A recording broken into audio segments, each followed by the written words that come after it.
Alice नाम की एक लड़की बिना कुछ किए पूरे दिन चलते चलते थक गई। गर्मी ने उसकी नींद उड़ा दी। अचानक उसने सफेद खरगोश को देखा जो कहीं जल्दी में था। लड़की को यह अजीब लग रहा था कि वह खुद से बात कर रही थी और अपनी घड़ी को देखती रही। जिज्ञासा से जलते हुए एलिस खरगोश के बाद भाग गया और बिना किसी हिचकिचाहट के उसके छेद में कूद गया। अंदर एक गहरा कुआं था जिसकी दीवारें बुक्के से अटी पड़ी थीं। एलिस बहुत धीरे धीरे गिर गया और सब कुछ ठीक से देखने में कामयाब रहा। एक बार कुएं के तल पर लड़की ने 3 पैरों के साथ एक कांच की मेज देखी। इस पर एक छोटी सी गोल्डन की और कुछ तरह की बोतल रखी। एलिस ने चाबी से दरवाजा खोलने की कोशिश की, लेकिन वह बहुत छोटी थी। इधर उधर देखने पर उसे एक छोटा दरवाजा दिखाई दिया। इसे खोलने और खुद को एक शानदार बगीचे में खोजने के लिए एलिस को टेबल से एक बोतल पीना पड़ा। 1-2 घूंट लेने के बाद वह आकार में कम होने लगी। लड़की इतनी जल्दी सिकुड़ गई कि उसके पास मेज से चाबी लेने का समय नहीं था। फिर उसने फर्श पर एक जादुई पाई देखी। जैसे ही एलिस ने काट लिया, वह तेजी से ऊपर की ओर बढ़ने लगी। लड़की इतनी बढ़ गई थी कि वह फिर से पोषित दरवाजे से नहीं जा सकती थी। एलिस इतना रोने लगी कि जल्द ही उसके पास एक बड़ा पोखर बन गया। उस पल में उसने व्हाइट रैबिट को देखा। लड़की ने उसे बुलाया, लेकिन वह जल्दी में था और डर में अपने दस्ताने और पंखे गिरा दिए। एलिस ने उन्हें उठाया और देखा कि वह कैसे सिकुड़ने लगी। वजह थी एक मैजिक फैन। एलिस अपने ही आंसुओं के कुंड में गिर गई। जब उसे आश्रय दिया गया तो लड़की ने फिर खरगोश को देखा। उन्होंने एलिस को अपनी नौकरानी के साथ भ्रमित किया और तुरंत नए दस्ताने और एक प्रशंसक के लिए घर जाने का आदेश दिया। लड़की आदेश को पूरा करने के लिए दौड़ी। खरगोश के घर में वह जिज्ञासा का विरोध नहीं कर सकी और एक बोतल से कुछ तरल पी गई। यह इस तथ्य के कारण था कि एलिस विशाल अनुपात में बढ़ गया और जल्दी से पूरे घर को भर दिया। वह केवल पाई के लिए धन्यवाद को कम करने में सक्षम था। अपने पिछले आयामों को हासिल करने के बाद लड़की भाग गई। जल्द ही उसने एक विशाल मशरूम देखा जिस पर एक बड़ा नीला कमला बैठा था। एलिस ने उनसे ऊंचाई में लगातार बदलाव के बारे में शिकायत की। कैटरपिलर ने लड़की को मशरूम का एक टुकड़ा खाने की सलाह दी। एलिस ने एक छोटा सा काट खाया और अंत में अपनी सामान्य ऊंचाई पर लौट आई और वह चली गई। अचानक एलिस ने एक घर देखा। अंदर जाकर लड़की ने खुद को रसोई में पाया, जिसमें उसने दुशासन को रोते हुए बच्चे के साथ देखा। एक विशाल बिल्ली फर्श पर बैठी थी जो कान से कान तक मुस्कुरा रही थी। डचेस ने एलिस को समझाया कि वह मुस्कुरा रही थी क्योंकि यह चेशायर बिल्ली थी। अचानक बिल्ली गायब हो गई और बच्चा आंसू में बह गया। डचेस ने बच्चे को एलिस को दे दिया और वह खुद रानी के पास गई। लड़की को यह जानकर आश्चर्य हुआ कि वह एक बच्चे को नहीं पकड़ रही थी, बल्कि एक असली छोटे सुअर थी। जब बिल्ली फिर से प्रकट हुई तो उसने एलिस को मार्च हरे को खोजने की सलाह दी और फिर वह गायब हो गया और केवल उसकी मुस्कान हवा में रह गई। लड़की ने सड़क पर मारा। जल्द ही उसने मार्च हरे का घर देखा। चाय पार्टी की शुरुआत के लिए एलिस समय पर आया था। मेज बहुत बड़ी थी, लेकिन केवल मार्च हरे, मैड हैटर और सोनिया माउस उस पर बैठे थे। वे किसी को भी मेज पर नहीं बैठने देते थे और कहते थे कि कोई जगह नहीं है। एलिस को पता चला कि उन्हें समय की हत्या के लिए सजा के रूप में लगातार चाय पीने के लिए मजबूर किया गया था। द हरे और द हैटर ने लड़की का हर संभव तरीके से मजाक उड़ाया और उसका मजाक उड़ाया। ऐसी अशिष्टता को सहन करने में असमर्थ वह चुपचाप उठकर चली गई। जल्द ही एलिस ने खुद को एक अद्भुत बगीचे में पाया। उसने बागवानों को देखा जो ताश खेलते हुए दिखते थे। उन्होंने सफेद गुलाब लाल रंगे। इस पर लड़की बहुत हैरान हुई। उसने जाना कि उनकी रानी को लाल गुलाब बहुत पसंद था और केवल गोरे ही बढ़ते थे। रानी ने अपने सेवकों को थोड़े से अपराध के लिए मार डाला। बागवानों ने कहा कि वह उस नौकर को पहचान रही थी जिसने अभी कुकीज चुराई थी। एलिस बहुत दिलचस्पी थी और वह अदालत में चली गई। वहाँ उसने मार्च हरे और मैड हैटर को गवाही देते हुए देखा। जब वे समाप्त हो गए तो रानी ने एलिस को अचानक पूछताछ के लिए बुलाया। लड़की ने जवाब दिया कि वह कुछ नहीं जानती और नौकर को जाने देने का आदेश दिया। रानी को गुस्सा आ गया और उसने लड़की को हथियाने का आदेश दिया।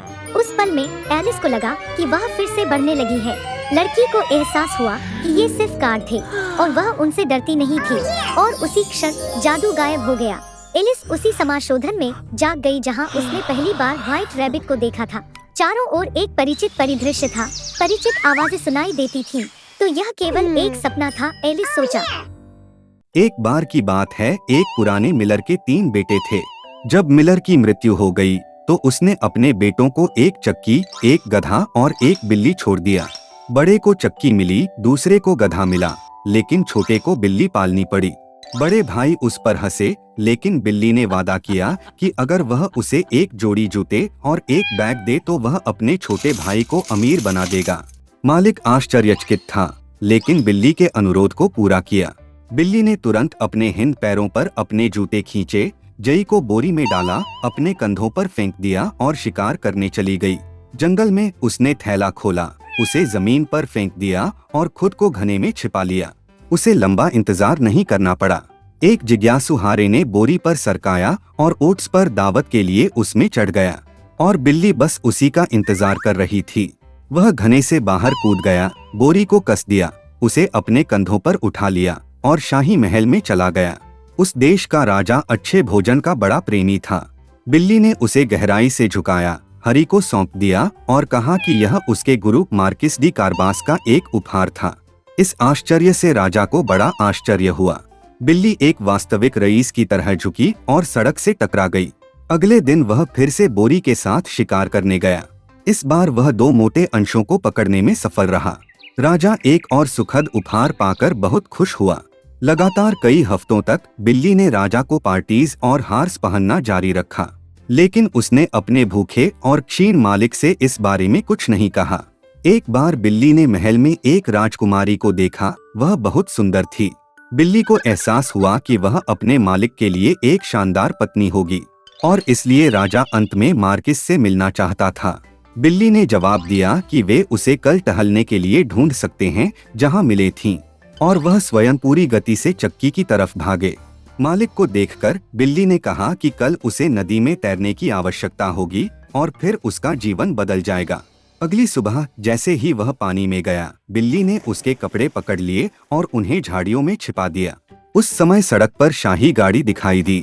बिल्ली सड़क पर कूद गई और अपने फेफड़ों के शीर्ष पर चिल्लाया, मुझे बचाओ, मदद, मार्किस डी कार्बास डूब रहा है। यह सुनकर राजा ने पानी से मार्किस को खींचने का आदेश दिया। मिलर का बेटा उस समय बहुत भयभीत हो गया जब 2 गार्ड उसे नदी से बाहर निकालने लगे, जहां वह गर्म पानी में नहा रहा था। राजा ने उसे अपने रेशम की पोशाक लाने का आदेश दिया। मिलर के बेटे ने शुरू में इनकार कर दिया, लेकिन उसे सोनेकढ़ाई वाले कपड़े इतने पसंद थे कि उसने खुशी से शाही पोशाक पहन ली। राजा ने उसे गाड़ी में आमंत्रित किया, जहां सुंदर राजकुमारी बैठी थी। मिलर का बेटा अधमरा हो गया, लेकिन बिना आगे की गाड़ी में सवार हो गया। 1 मिनट बाद गाड़ी खेतों और घास के मैदानों पर लुढ़क गई, जो एक विशाल महल में रहने वाले विशालकाय आदमखोर से संबंधित थे। बिल्ली ने बिना समय बर्बाद किया, और क्या था कि आत्मा घास के मैदान में गाड़ी के आगे दौड़ी, जहां पर सवार अपने भौं के पसीने में काम कर रहे थे। उसने उनसे यह कहने के लिए कहा कि ये क्षेत्र मार्किस डी कार्बास के हैं, अन्यथा बुरी नरभक्षी उन्हें खा जाएगी। इससे पहले कि कोई चकित करने वाला जवाब दे पाता, राजा की गाड़ी खिंच गई, और जब राजा ने पूछा कि वे किसकी घास के मैदान हैं, तो उन्होंने एक दोस्ताना कोरस में जवाब दिया कि ये क्षेत्र मार्किस डे कार्बास के हैं। इस बीच बिल्ली सीधे आदमखोर के महल में चली गई। बिल्ली के समान निपुणता के साथ वह पत्थर की दीवार पर कूद गया और महल में अपना रास्ता बना लिया। नरभक्षी विभिन्न व्यंजनों से लदी एक बड़ी मेज पर बैठा था। जूते में खरहा देखकर वह इस तरह की अशिष्टता पर बहुत आश्चर्यचकित था। बिल्ली ने विशाल को छेड़ना शुरू कर दिया और कहा कि वह शेर में नहीं बदल सकता। इससे पहले कि बिल्ली के पास इन शब्दों का उच्चारण करने का समय होता, नरभक्षी एक विशाल शेर के साथ झबरा माने में बदल गया। बिल्ली की आत्मा डर से उसके जूते में चली गई, लेकिन उसने उसे काबू कर लिया और कहा कि नरभक्षी कभी भी चूहे में नहीं बदल सकता। भयानक शेर गायब हो गया और उसकी जगह एक छोटा माउस दिखाई दिया, और वह सब बिल्ली की जरूरत थी। एक आंख की झपकी में उसने माउस के साथ पकड़ा, उसे पकड़ा और खा लिया। इस समय शाही गाड़ी महल के आंगन में चली गई। कैरिज के दरवाजे खोलते हुए बिल्ली ने विनम्रता से कहा कि वह मार्किस डे कार्बास के महल में सभी को देखकर खुश हुई। यह कहना मुश्किल है कि इन शब्दों में विस्मय से अधिक सुन्न कौन था, राजा या मिलर का बेटा, जो पहले से ही कुछ भी नहीं समझता था। बिल्ली मेहमानों को मेज पर ले गई।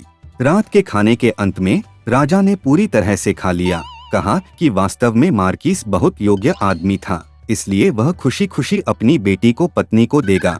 राजकुमारी खुश थी, युवा, सुंदर और इसके अलावा वह वास्तव में अमीर मार्किस को पसंद करती थी।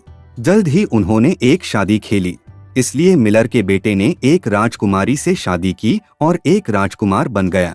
वे सभी खुशी से कभी रहते थे, विशेषकर बिल्ली जो गर्व से उच्च बूटों में महल का निर्माण करते थे।